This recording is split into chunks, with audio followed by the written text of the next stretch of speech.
लगती है तिलक लगाना। और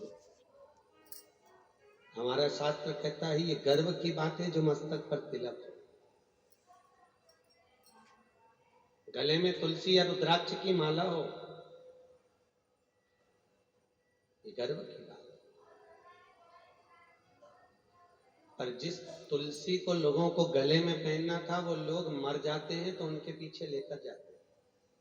यहाँ पर भी ले जाते होंगे, कोई मर जाता है तो घर की सूखी हुई तुलसा को हाथ में पकड़कर लोग शमशान लेकर जाते हैं। कौन सी पुराण में लिखा है कि किसी के मरने के बाद सूखी हुई तुलसा को शमशान तक लेकर जाएंगे? कहाँ लिखा? किस स्थान पर लिखा हुआ कि सूखी हुई तुलसा को लेकर जाइए? कहाँ, किस स्थान पर, किस जगह पर लिखा है? घर की बहू है, घर की बेटी है तुलसा, जो आपके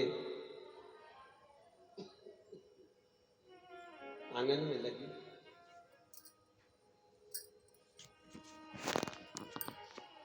हमारे बीच में नैमिषारण्य तीर्थ से श्री अनिल शास्त्री पधारे हैं।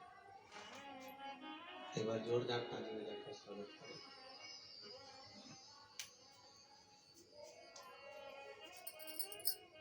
की बहू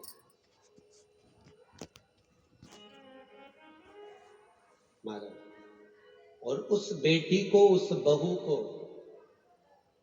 उस जगह तक ले जाना, शमशान तक लेकर जाना, ये श्रेष्ठ नहीं। कितना सुंदर लिखा है, तुलसा और गीता मृत्यु के प्रथम में दी जाए, मृत्यु के बाद में कराना है। गीता को भी स्मरण कराना है, गीता का भी रसपान यदि कराना है तो मृत जीव जब अंतिम सैया पर पड़ा हुआ है तो उसको अवश्य सुनाए। पर कोई मर गया, मरने के बाद गीता का वाचन करना, ये श्रेष्ठ नहीं।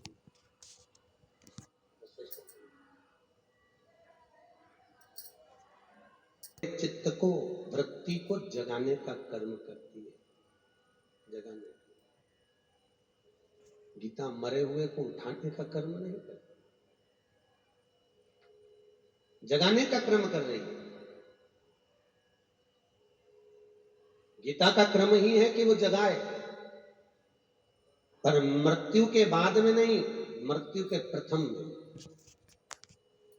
मृत्यु के पहले वो जगाने का क्रम निश्चित है।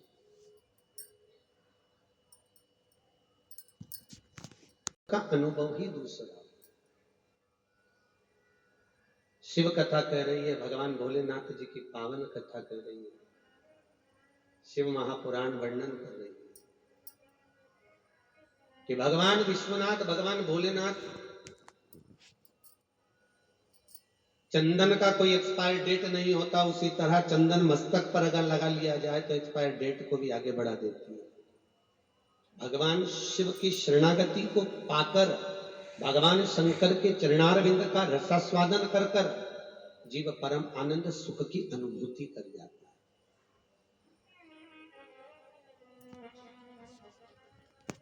परम सुख को प्राप्त करना।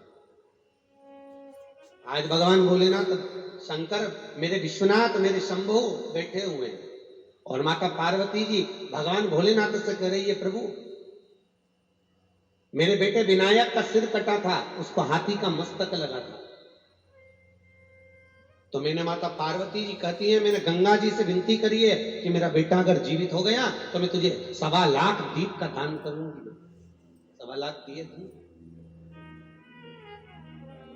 आप मेरे साथ चलिए, अपन गंगा जी के घाट पर चलकर 1.25 लाख दीप का दान दे देते। चलो आप।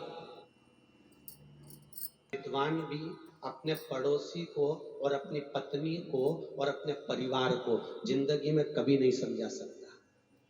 अच्छे से अच्छा विद्वान भी अपनी पत्नी, अपने पड़ोसी और अपने परिवार को नहीं समझा सकता। अच्छे से अच्छा विद्वान।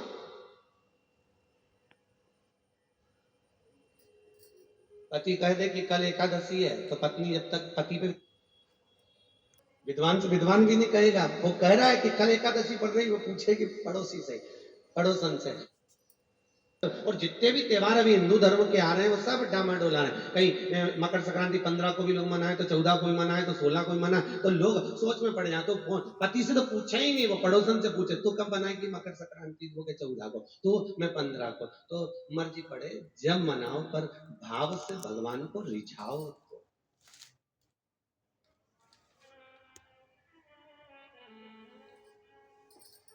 भाव से। बहुत सुंदर बात है, माताएं मकर संक्रांति पे जो दान देती है ना, मकरा का दान, तो वो भी अपनी देवरानी जेठानी ननन आदि आदि को देती हैं और कहती हैं हमने तो दान दिया, दे रहे हैं, हमने तो दान दिया। कन्यादान में चली गई, उसको दान देने से मतलब क्या है? वो दान नहीं ले रही है।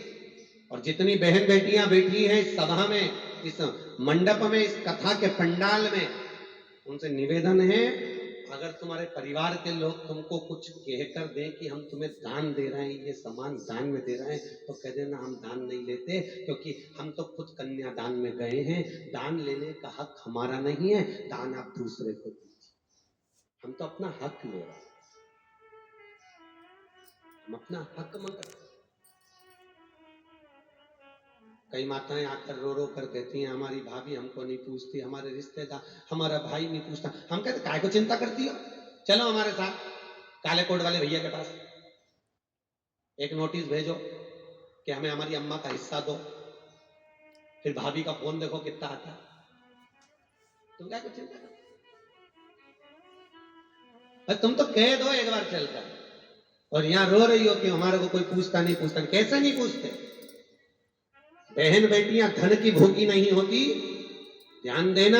उसका पति हजारों हजार की साड़ी दिलाता है तो भी किसी को दिखाकर नहीं आती, पर मायके से अगर 500 की भी मिलती है तो पूरे मोहल्ले में दिखाकर आती है। मैं अभी गई थी ना भागवत जी में, मेरे भाई ने दी, कैसी लग रही, मेरे भाई ने दी, मैं राखी पर गई थी, उसने दी है। महाराज उसका प्रेम देखो, उसकी करुणा देखो, उसकी वात्सल्यता देखो, उसका स्नेह देखो, उस मायके के प्रति उसका समर्पण देखो, कि जो पति हजारों के दिला दिया तो गुणगान नहीं गाया, पति ने हजारों का मोबाइल दिला दिया, 10-10, 20-20 हजार, 25-25, 50-50 हजार का पत्नी को मोबाइल दिला दिया, कभी नहीं बोली। पर भाई के यहाँ से अगर 500 की भी चीज मिल जाएगी तो ऊपर तो ऐसा गुणगान गाए तो पति को भी गुस्सा आ जाए, बता हम दिलाए तो कुछ नहीं।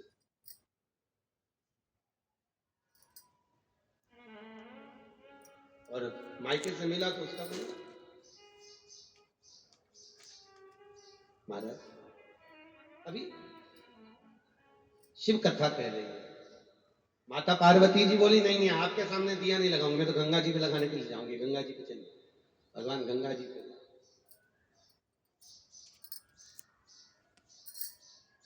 और गंगा जी पर पार्वती मैया गणेश जी को भी लेकर गई, क्योंकि उसकी ही मन्नत थी, और उसको लेकर पहुंची और गणेश जी को बिठाया घाट पर, पार्वती जी ने लिए दिए लगाए, शंकर भगवान दिया जला कर दे, पार्वती जी गंगा जी में छोड़ती जाए, गणेश जी महाराज पीछे बैठे थे, शंकर जी का मुख उधर, पार्वती का मुख उधर, गणेश जी पीछे से खसकते खसकते सीधे गंगा जी में पांव डाल के बैठे। पार्वती जी दिया छोड़ रही हैं, शंकर भगवान दिया दे रहे हैं, गणेश जी अपनी सूंड से पकड़ पकड़ के वापस घाट पे रखते जाते, तो उधर से बहता बहता उधर जाए, वो पकड़ के वापस घाट पर, फिर बहता हुआ उधर जाए, वो पकड़ के घाट पर लग गए। 3 घंटे हो गए, भोलेनाथ जी ने दिया जला जला कर दिया, पार्वती लगाती जाए, फेंकती जाए, डालती जाए, गंगा जी में समर्पित करती जाए, पर पार्वती जी बोली भोलेनाथ जी से प्रभु समझ में नहीं आ रहा, ये इतने दिए दान कर दिए पर दिए उतने की उतने ही बढ़ते चले जा रहे। भोलेनाथ बोले एक बार मैंने भगवान नारायण से पूछा था, तो नारायण कह रहे थे दान करने से बढ़ता बहुत, इसलिए हो सकता है कि बढ़ रहा। पार्वती जी बोली जरा जल्दी जल्दी दो, भगवान भोलेनाथ और जल्दी जाए, इनको क्या मालूम इनका दद्दा पीछे बैठा, गणेश तो पीछे बैठा, और जल्दी वो और जल्दी छोड़, वो और जल्दी दे, वो और जल्दी छोड़, बड़े परेशान। थोड़ी देर बाद शंकर जी के चरण के पास में गणेश जी की सूंड दिखी, सूंड दिखी, तब उसी समय पर बाबा भोलेनाथ ने कहा पार्वती देख, तू कह रही है दिए कहां से बढ़ रहे हैं, तू छोड़ रही है और तेरा बेटा पकड़ रहा है, पार्वती जी गंगा जी के जल में उतर कर आई और गणेश से कहा, गणेश ये बता तू ये क्या कर रहा है? मम्मी, ओ मैया, ये सारे के सारे बहकर जा रहे हैं ना, इनको पकड़ पकड़ कर किनारा दे रहा हूं।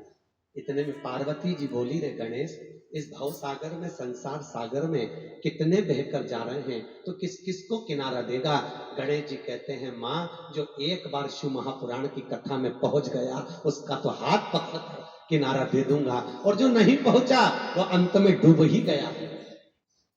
जो मेरे सम्मुख में आ गया, एक बार शंकर की साक्षी में जो पहुंच गया, एक बार करुणा सागर के दरवाजे तक जो पहुंच गया, एक बार शिव की शरण तक, काशी अभिमुक्त नगरी तक जो पहुंच गया, भगवान भोलेनाथ के दरवाजे तक जो पहुंच गया, मेरे गणेश ने उसका हाथ पकड़कर किनारा प्रदान कर दिया है।